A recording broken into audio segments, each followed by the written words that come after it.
सर्वप्रथम तर सगळ्यांना नवीन वर्षाच्या खूप साऱ्या शुभेच्छा. मला असं वाटतं दिघे साहेबांची शिकवण होती की कार्यकर्त्याला मोठं करावं आणि त्याच उद्देशाने आज शिंदे साहेबांनी एका कार्यकर्त्याला उमेदवारी दिलेली आहे आणि म्हणजे कार्यकर्त्याला बळ देणं हे नेत्याचं काम आहे आणि ते खऱ्या अर्थाने सार्थ ठरलेलं आहे असं मला वाटतं. आणि त्याच्यामुळे नवी उमेद नवीन दिशा घेऊन आम्ही लोक आता ह्या प्रचार फेरीत उतरणार आहोत. म्हणून आज दिघे साहेबांच्या स्मृतीस्थळावरती येऊन आम्ही दर्शन घेतलेलं आहे, कारण त्यांचीच प्रेरणा आम्हाला पुढे न्यायची आहे. त्यांनी केलेलं काम आणि त्यांनी म्हणजे लोकांसाठी केलेलं काम आहे, तसंच सामान्यांपर्यंत पोहोचवण्यासाठी आम्ही सगळेजण कटिबद्ध असणार आहोत. म्हणून आज आम्ही येऊन इथे दर्शन घेतलेलं आहे. पहिले वायचळती नाराजी व्यक्त केली, नंतर तुम्ही देखील राजीनामा थेट दिला होता. त्यानंतर एकनाथ शिंदेंनी तुम्हाला फोन केला, तुम्ही नंदनवनवरती बैठका देखील पार पडल्या. कसा तो संपूर्ण नेमका कार्यकाळ होता? कशा प्रकारे हे तिकीट नेमकं मिळून आणणं किती कठीण होतं?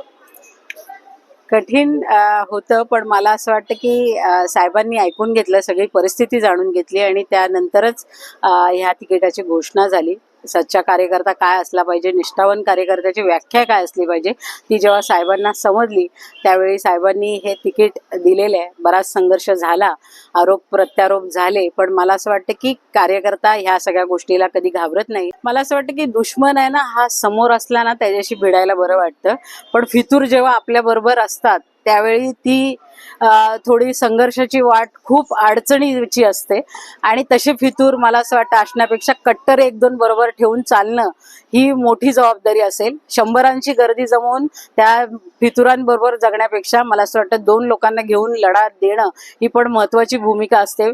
आणि कार्यकर्ता जो आहे खऱ्या अर्थाने कुठल्याही आमिषाला बळी न पडता तो जर सच्चा कार्यकर्त्याच्या मागे उभा राहिला तर नक्कीच विजय आमचा असेल.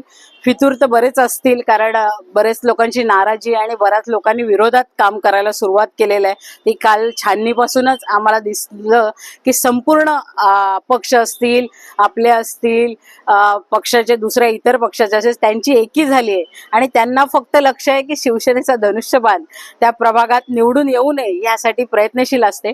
मला असं वाटतं लढाई जेव्हा होते ना, जेव्हा टफ जाते तेव्हा जिंकण्यात मजा असते आणि माझ्यासारखी बाई मला असं वाटतं लढूनच इथपर्यंत आलेली आहे. तर अशा लोकांना मी कधी भीक घालत नाही.